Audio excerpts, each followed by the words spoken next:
Her demeanor was the first thing that tipped me off. You see, our daughter Joan had come home in tears, leaning on Linda and me for comfort. She admitted to being unfaithful to her husband, Jack, and now she wanted me, her father, to step in and persuade Jack to forgive her and give their marriage another chance. Joan reasoned that nearly 90% of men had been unfaithful to their wives at some point, and Jack probably wasn't an exception. Have you ever actually caught him doing anything unfaithful? I asked. He is attractive, and women like to be around him, but that doesn't mean he's cheated. What on earth made you decide to betray him? It wasn't intentional, Joan admitted. We were at that party, and Jack had to leave early to deal with an issue at the factory. I had a bit more to drink than I should have, and when he said he wasn't coming back, he told me to get a ride home with one of my friends. And the friend that took me home was Eric Turner, and he kept telling me how much he adored me. He started kissing me, and when we got to our driveway, he started feeling me up. It felt good, so I let him, and I guess I was a little drunk. I didn't know Jack was home already. The next thing I knew, Jack had flung the car door open and saw me without clothes. I was sitting on Eric's lap, and he was. She stopped there, sobbing uncontrollably. Joan, if you think I'm going to side with you or interfere, I'm not. I thought your mother, and I taught you better than to cheat on your husband. Your mother and I have been married for 30 years, and if she did that to me, I'd toss her out. It would rip me apart, but I'd feel I had to, just to keep my self-respect. Come on, Daddy, you must have been tempted in the last 30 years, haven't you? Sure. Several times tempted, that is. But there has to be mutual respect between loved ones. Do you think your mother has ever gone out and been unfaithful to me? There was total silence. I hadn't looked at Linda while I was berating Joan. The silence brought me around, so I was staring at my wife. She was pale and looking at the floor. Linda, look at me. She couldn't. I got up and left the room, going into the kitchen. Joan was still crying when she came to get her coat. Joan, did you know your mother has been unfaithful to me? Now Joan wouldn't look at me. So I could conclude she probably did know. Like mother, like daughter. Get out of here. I know just how Jack feels. I hope he kicks you out for good. I went back into the living room, and this time Linda looked at me. I'm sorry, David. Can you forgive me? I think you're sorry, I found out. Evidently, Joan knows what you've done. Can you imagine how I feel about that? Every time she came over, she probably looked at me with pity. Well, I know about it now.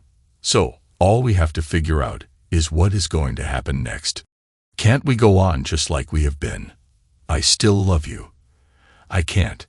There are too many who know about it. You, Joan, probably Jack, your lover, and all of those he most likely bragged to about getting into your pants. No, Linda, I admit I've been happy with you. But I don't see where I could ever be again. You'd better get an attorney to represent you. I'll try to be as amicable as possible through all of this. If you could read my mind right at this minute, it would make you afraid of me. I walked upstairs and started packing a suitcase. When I came back down, Linda was still sitting where I left her. Don't you want me to tell you about it and how it happened? No, I don't. You must have been willing, because I know you don't drink, so you can't even use the same excuse that Joan has. I'll have my lawyer call you, so you can tell him who you have retained.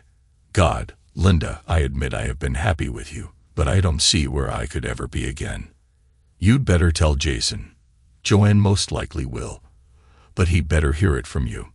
Boy, is he going to be hit hard when he finds out both his sister and his mother have been unfaithful. I left before Linda could say anything more. I sat in the motel room thinking back over my life. I suppose I had an easy time of living up until now. My folks were upper middle class, so I had been able to get a good education. People always said I was too serious, but they knew where they stood with me. Not that I'm overly righteous, but I didn't feel that way about Linda's situation. Marriage, to me, was a solemn and serious affair. When I took those vows, I meant to keep them, and I believed everyone else should too. What made Linda think she didn't have to? She was a grade school teacher. Christ, she taught kids to follow rules every day, punishing them when they didn't. This guy she didn't deny having an affair with must be something. Did I want to know about him? That was a definite no. I might find out he had a bigger personality, treated her better, or that he gave her something I didn't. I didn't want to know. All the time we had been together, I had thought of Linda first in everything, including in bed. My thoughts turned directly to her. She was an attractive woman minus 49 years old, toned, groomed. I kept myself that way too. Neither of us would have any trouble finding another companion. Well, wait. She had already found hers. It was only me who'd be looking. As I sat there, still thinking about her, I decided that I didn't feel the same about her as I did 2 hours ago. It was a loss and left a hole in my heart, but I hoped that would close in time. The love I had for her would last for a while. It just wasn't as strong as it had been. Jason and Joanne, our kids, would pressure me to stay married to their mother. Maybe not, though. Joanne at least knew of her mother's affair. Maybe she thought Linda was traveling a better road away from me, rather than with me. Well, I would deal with this as I did everything else. Wait, see what developed, and choose the best alternative. I called Alex, my attorney, Monday morning and told him I wanted a divorce. He questioned me extensively, as he was not only my lawyer, but also a friend of ours. I told him I didn't have proof. He said whoever Linda chose for a lawyer would advise her to fight the divorce. There's no way Linda could get my love back, no matter how hard she fights for it. I said, I'll be fair in any settlement. Split everything down the middle. Later, my secretary took calls from Alex, Jason, Joanne, and Linda. I told her to have them call the motel in the evening if they wanted to talk to me. When I arrived that night, Jason, Joanne, and Linda were waiting. Dad, can we talk in your room? Mom knows she's wrong, but she's hoping you can get past it. We can talk, but she's going to be disappointed. We went up to my room. Did Jack take you back, Joanne? I asked her. I begged him to, and he said I could come back, but I'd have to stay in the guest room until he makes up his mind. He won't sleep with me either. Tears welled up in her eyes. Well, good luck. If you beg hard enough and really intend to remain faithful, he might. Linda perked up at what I said to our daughter, but I dashed her hopes. You made a mistake, Joanne. Maybe Jack can live with that. I can't though, Linda. I'm just not made that way. David, if you come home and I sleep in the spare room, can't we resolve this? I haven't made up my mind yet. First, who did you have an affair with? You don't know him, so you don't need to know his name. Where did you meet him? At the teachers' convention. When? 27 years ago.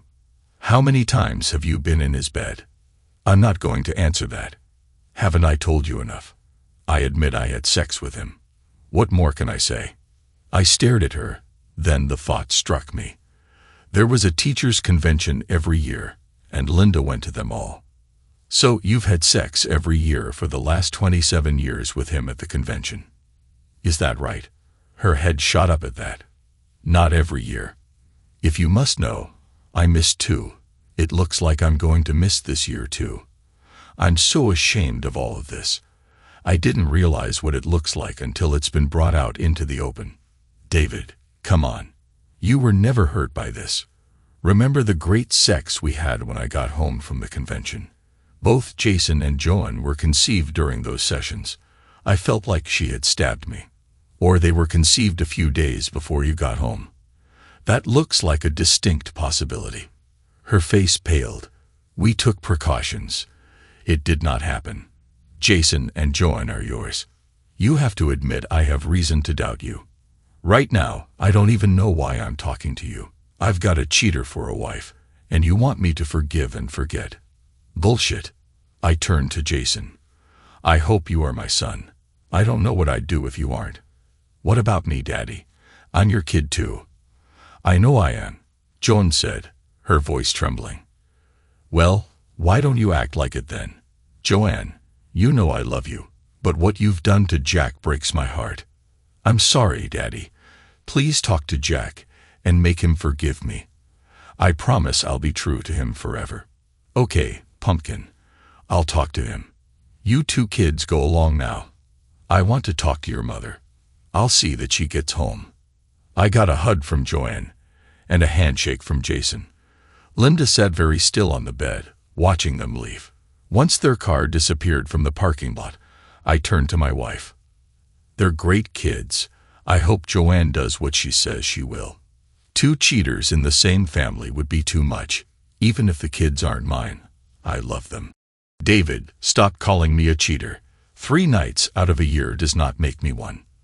What am I supposed to call you? Maybe a loving wife who only cheats a little. How would that be?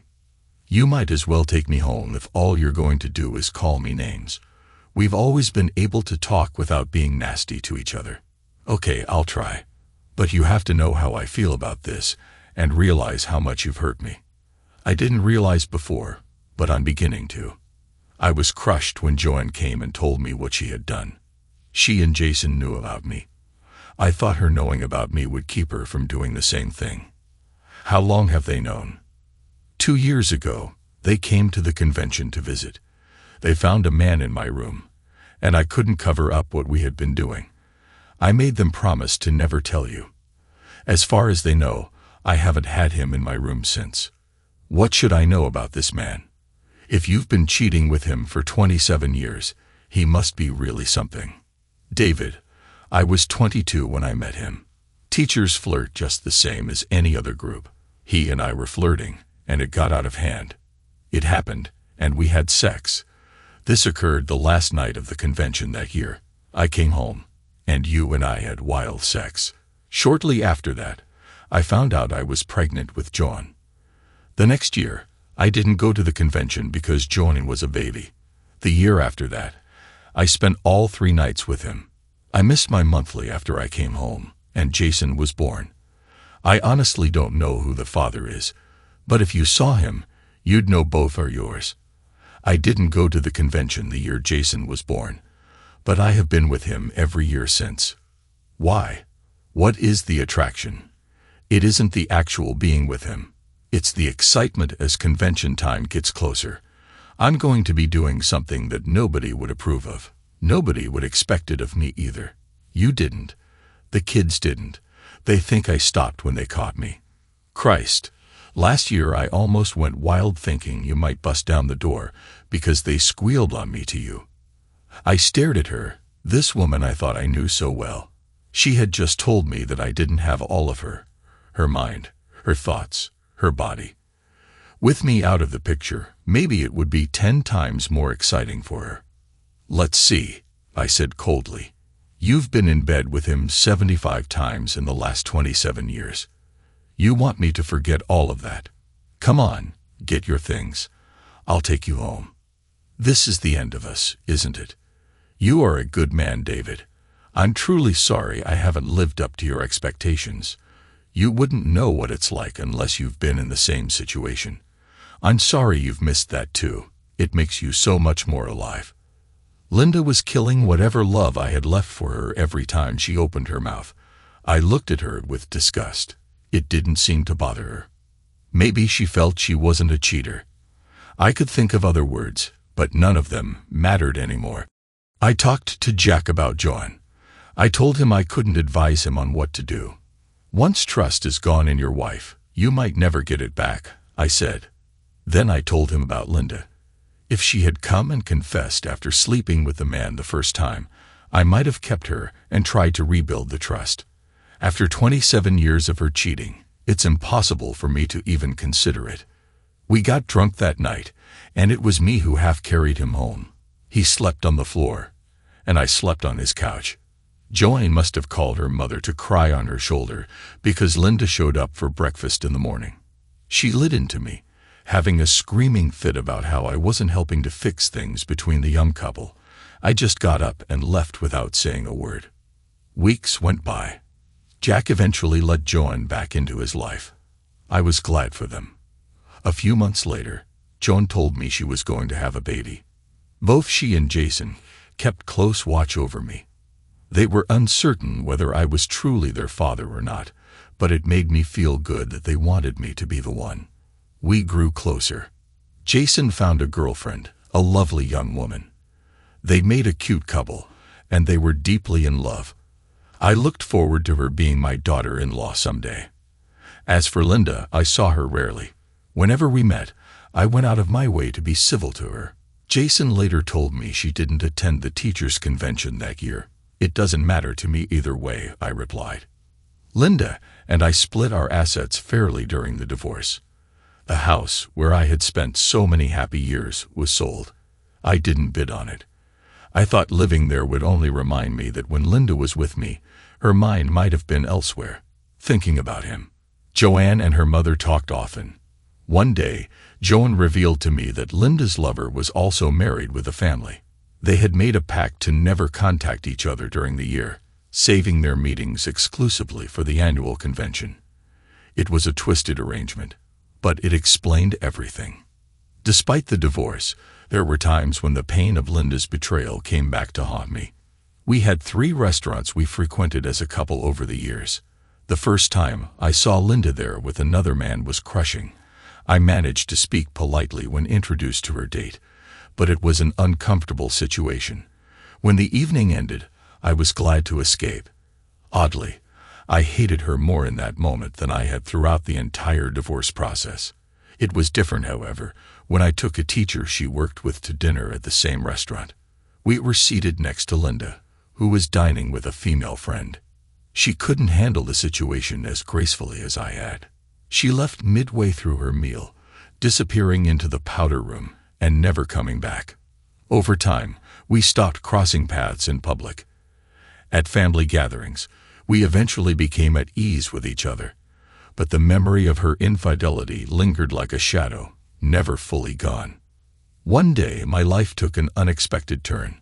I was at the grocery store behind a teenage boy who was buying 2 candy bars. I watched him pocket a prepaid phone card without paying for it. "Son, you have to run that card through the checkout," I said. "Give it to me, and I'll pay for you.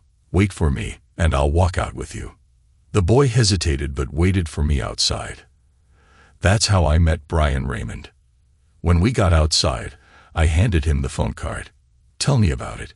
You were going to steal that card. Why?" Brian's face turned red. "I know better, but Mom is in the hospital with a broken leg. I wanted to talk to her. I don't have any money to go see her, and I thought I could call her." "What hospital?" "Mercy Hospital. It's on the other side of town.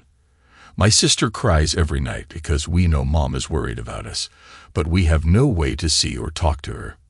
"How old are you and your sister?" "I'm 16, and Wendy is 14.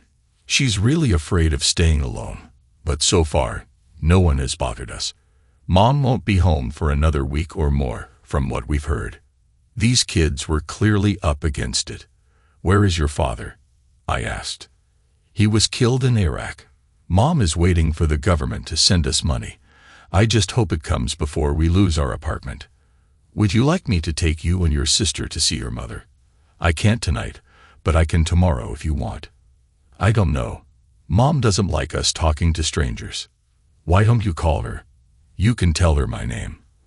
I'll even give you my wallet so you can see who I am. Here, take my cell phone. It's already programmed for 911. If you think I'm doing anything wrong, just hit the button. I really want to help you." Brian hesitated, then nodded. "Okay, I guess I can trust you. We have to go to Aspen Grove Road to get my sister. She has the door barricaded. I wish we didn't have to live there. Mom broke her leg falling through the porch. It's a compound break, and she's worried about how she's going to pay her hospital bill." We drove to find his sister, Wendy, just as Brian said we would. She had the door locked and was terrified when we arrived. Brian explained that I was going to help them see their mom. Wendy was a shy, sweet girl, just beginning to bud into womanhood. I couldn't help but think of Jason and Joanne at that age, wondering how they would have coped in such a dire situation. Probably not well. The two kids were quiet on the way to the hospital. I asked who rented the apartment to them, and Brian said some management company handled it. He didn't know who owned the building. At the hospital, we found their mother's room, but I stayed outside until Brian explained to her how they were able to visit.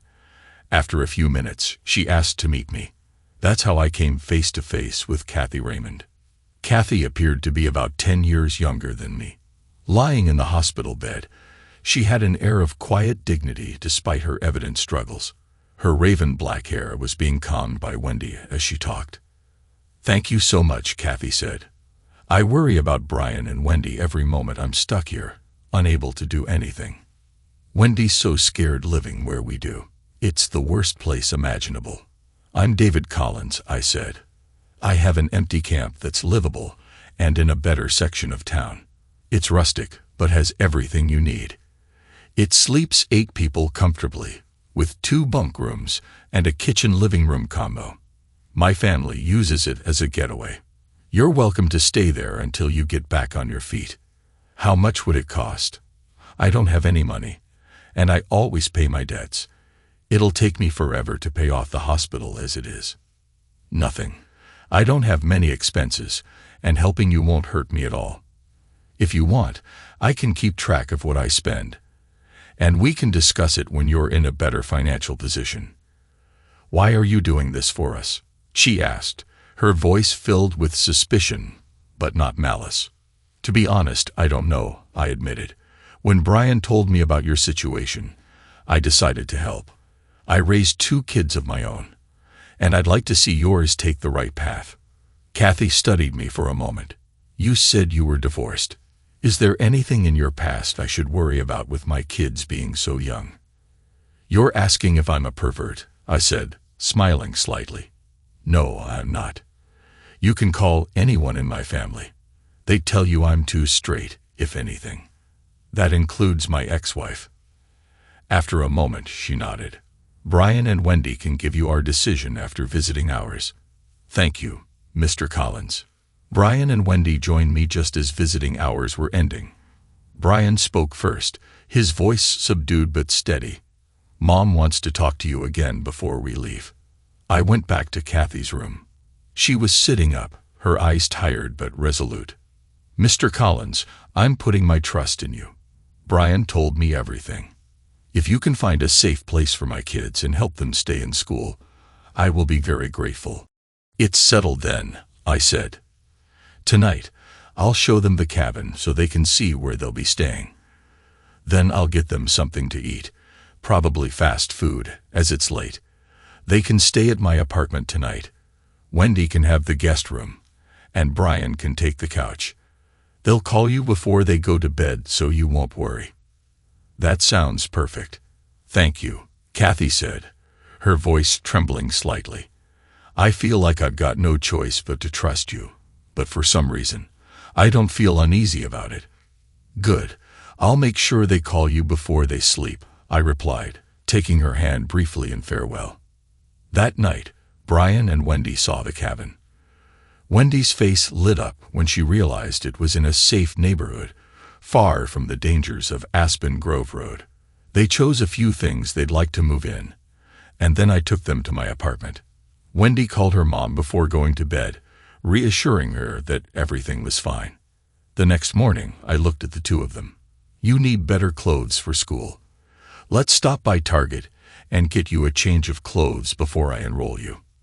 They both looked hesitant, but I waved off their protests.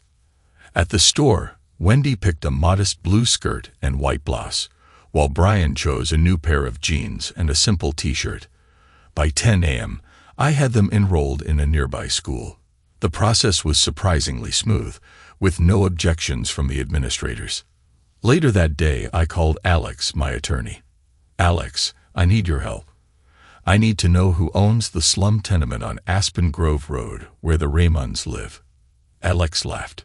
"Why, David? Are you about to crusade for justice in the city's roughest neighborhood?" "I'm just trying to help a widow and her kids. Once you find the owner, threaten them with a lawsuit unless they pay Kathy's hospital bill.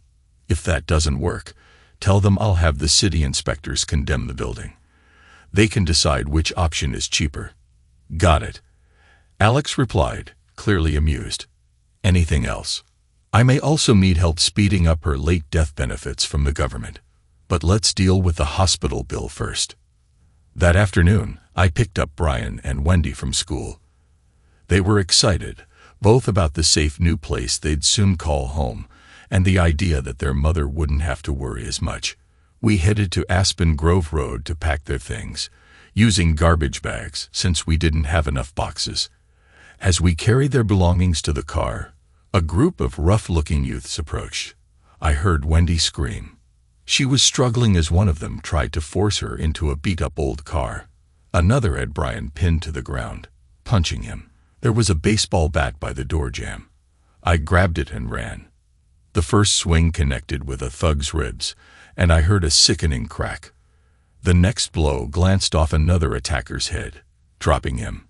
Wendy's abductor turned to flee, but I swung with all my might, smashing his knee. A fourth assailant jumped on my back, pounding at me.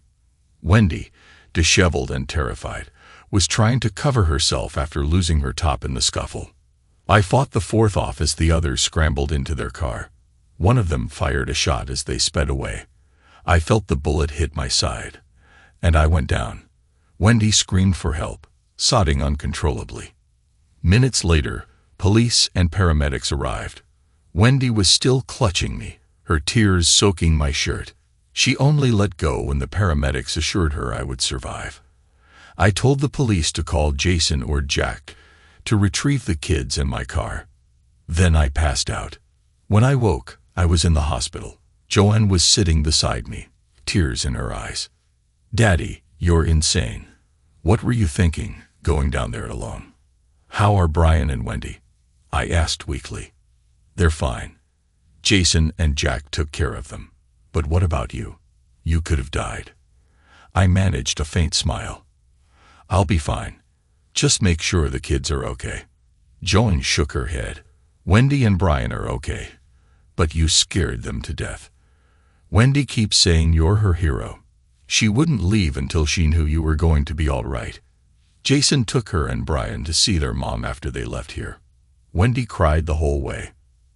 As Joanne spoke, Wendy came into the room with cautious steps, her eyes red from crying. She walked up to me and leaned down, planting a kiss on my cheek. "Mr. Collins, I'm so sorry you got hurt because of me.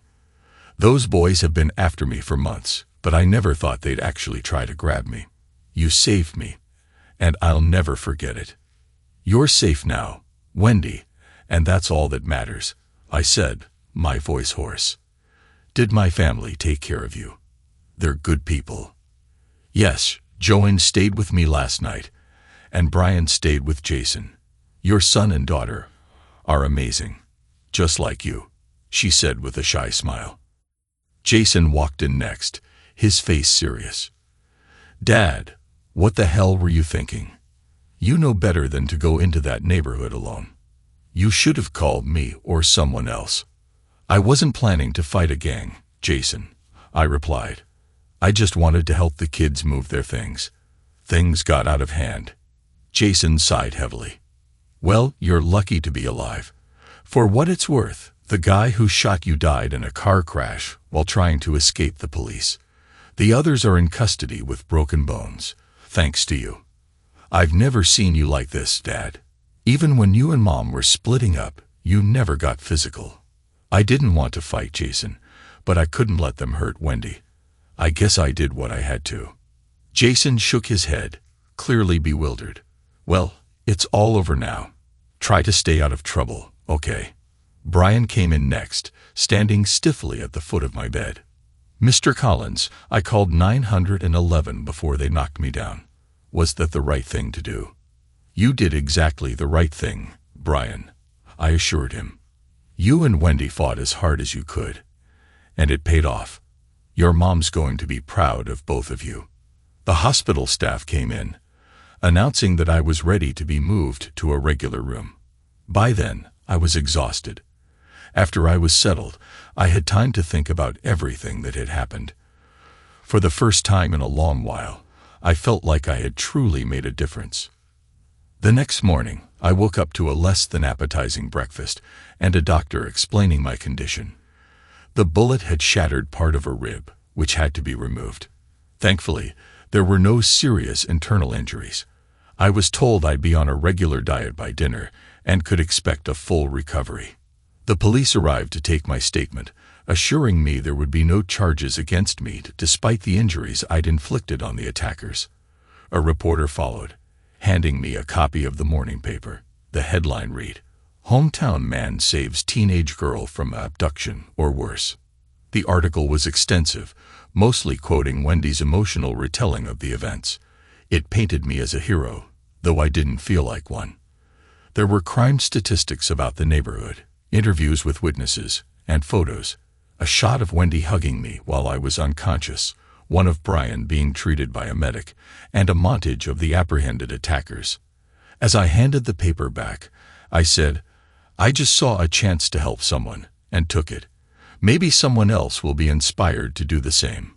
Later that day, there was a knock on the door.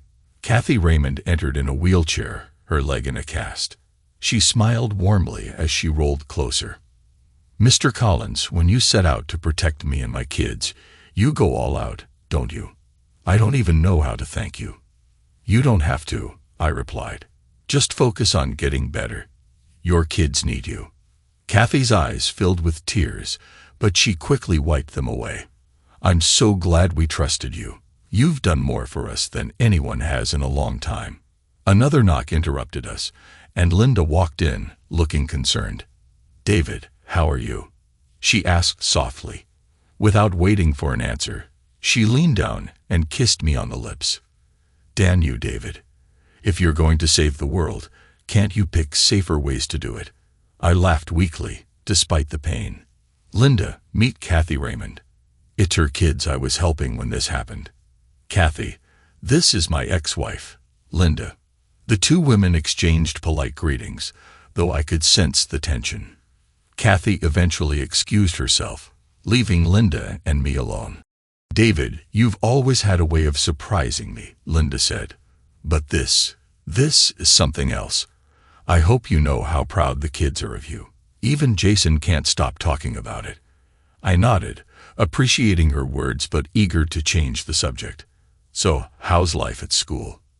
Linda gave me a half smile. "Same as always, but seeing you here, it makes me think about what we had. I should let you rest, though.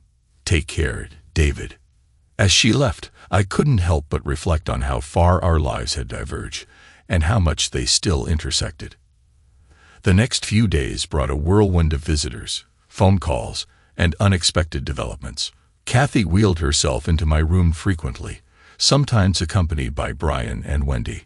Each time, I felt their gratitude and warmth, and it made the pain of recovery a little more bearable. Joanne and Jason visited regularly as well, clearly concerned about me. Joanne was especially attentive, bringing small gifts and updates about her pregnancy. She kept repeating how proud she was of me, though her eyes betrayed worry every time she looked at my bandages. On the third day, Alex, my attorney, stopped by with good news. The management company for the Aspen Grove Road building has agreed to pay Kathy's hospital bill. She'll need to sign an agreement not to sue and will be responsible for her own therapy, but that's the best we can get. "That's excellent, Alex," I said. "I'll let her know. Her things have already been moved to the cabin, so she can put all of this behind her." Alex raised an eyebrow. "What's your connection to her, David? Are you just helping out a widow in need, or is there something more to it?" "I'm just helping her and her kids. They remind me of Jason and Joanne at that age, that's all." Alex chuckled. "You're a good man, but mark my words, Kathy's going to fall for you, and honestly, I think you'll fall for her too. Just don't let Linda stir up trouble." I sighed, knowing he wasn't entirely wrong. Kathy and I are friends, nothing more. As for Linda, I don't think she'll interfere. She seems to have her own life now. "Well, good luck. If you need anything else, call me." When Alex left, I told Kathy about the hospital bill being taken care of. She was overjoyed, and in a moment of pure gratitude, she kissed my face all over her laughter and tears blending into a beautiful chaos. "Stop it, Kathy," I said, embarrassed. "I can't help it," she replied with a grin. "You've done so much for me and my kids. How can I not show you how much it means to me?" That was the first time I realized how close we'd become. Her warmth and optimism were infectious, and the more time I spent with her, the more I looked forward to seeing her. By the time I was discharged from the hospital, Kathy had transitioned to an air cast, allowing her to move around with more ease. She and the kids were settled comfortably in the cabin, and they insisted I come to stay with them for a while as I recovered. Brian and Wendy treated me like family, doting on me during my stay. Brian's cooking experiments became a daily delight, and Wendy always greeted me with a hug and a kiss on the cheek. They were good kids, full of potential, and I felt privileged to be part of their lives, even in a small way. Kathy, too, was a joy to be around. She had a way of making everything seem lighter, even the lingering pain in my side. One evening, as we watched TV together, she fell asleep leaning against me. I hesitated but eventually wrapped an arm around her to keep her comfortable. When she woke, she looked up at me with a soft smile. "It's nice waking up like this," she said. "I hope it didn't bother you." "Not at all," I replied, my heart racing. As the days passed, I found myself falling for Kathy. She was kind, funny, and full of life, a stark contrast to the rigid control I had always maintained over myself. For the first time since my divorce, I felt the stirrings of love. When I returned to my apartment, I found myself missing the cabin. Brian's calls about his latest recipes and Wendy's excitement over her babysitting jobs became the highlights of my day. Kathy, too, kept in touch, her laughter and warmth shining through even over the phone. One evening, Linda called unexpectedly. "David, can we talk?" "Sure. Is something wrong?" "No, I just wanted to catch up. I'll bring a bottle of wine and some cheesecake. Let's have dinner together." I agreed, though I suspected there was more to her visit than catching up. That night, Linda arrived looking radiant, her eyes filled with a mix of nostalgia and determination. We shared a meal, reminiscing about old times, until she finally spoke her mind.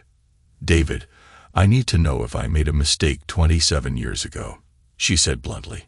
"I know I hurt you, but I have to understand if what I did was worth it." "What are you asking, Linda?" "I want to make love to you," she said, her voice steady. "I want to see if the spark we had is still there. If it isn't, I'll know I didn't make a mistake. But if it is, I'll know I threw away something precious." I stared at her, unsure of how to respond. Reluctantly, I agreed. But as we tried to reconnect, I couldn't stop thinking about her betrayal. The intimacy felt hollow, and I eventually gave up. Later, as we lay side by side, Linda sighed. "I was wrong, wasn't I? There's no spark left between us." "No, Linda," I replied quietly. "There isn't. We've both moved on, in our own ways." She nodded, tears brimming in her eyes. "Then I'll call Gary. He called me last week for the first time in decades. His wife passed away, and he wants to reconnect." "Do what makes you happy, Linda," I said. "We've both earned the right to find peace." Linda wiped her eyes and gave me a weak smile. "Thank you, David, for everything. For the years we had, and for being honest with me now. I hope you find what makes you happy too." She kissed my cheek and left quietly, leaving me alone with my thoughts. Strangely, I felt no bitterness, only relief. Our chapter together had finally come to a close, and I could move forward without the weight of unresolved feelings. The next few weeks were a mix of healing and rediscovery. I spent more and more time at the cabin with Kathy and her kids. Brian's cooking experiments had turned into a serious hobby, and he'd even begun selling baked goods to neighbors. Wendy was blossoming, her confidence growing with every babysitting job she took on. The two of them had settled into their new school, earning good grades and making friends. Kathy, too, was thriving. Her cast was gone, and she moved around with ease, her energy and warmth lighting up every room she entered. I found myself drawn to her more each day, and it was becoming harder to ignore my feelings. One evening, as we sat together after dinner, Kathy turned to me, her expression serious. "David, I need to ask you something," she said. "Are you staying here with us because you feel sorry for me and the kids, or is there something more?" I hesitated, caught off guard by her directness. "Kathy, She cut me off, placing a hand on mine. "I don't want to assume anything, but I think you care about me, about us, and I need to know if it's real." I looked into her eyes, seeing both vulnerability and hope. "It's real, Kathy," I said softly.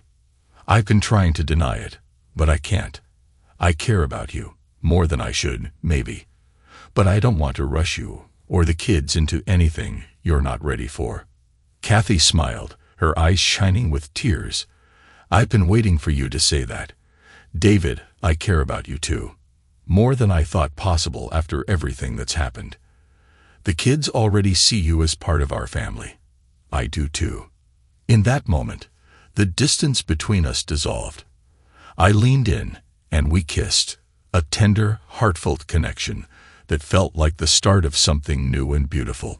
Our relationship blossomed over the next few months. Kathy and I grew closer, and her kids quickly came to see me as a father figure. Brian sought my advice on everything from school projects to recipes, and Wendy often confided in me about her dreams and worries. One evening, I proposed to Kathy. It wasn't a grand gesture, just the two of us sitting by the fireplace, talking about the future. When I asked her to marry me, her face lit up with a joy that I'd never forget. "Yes, David.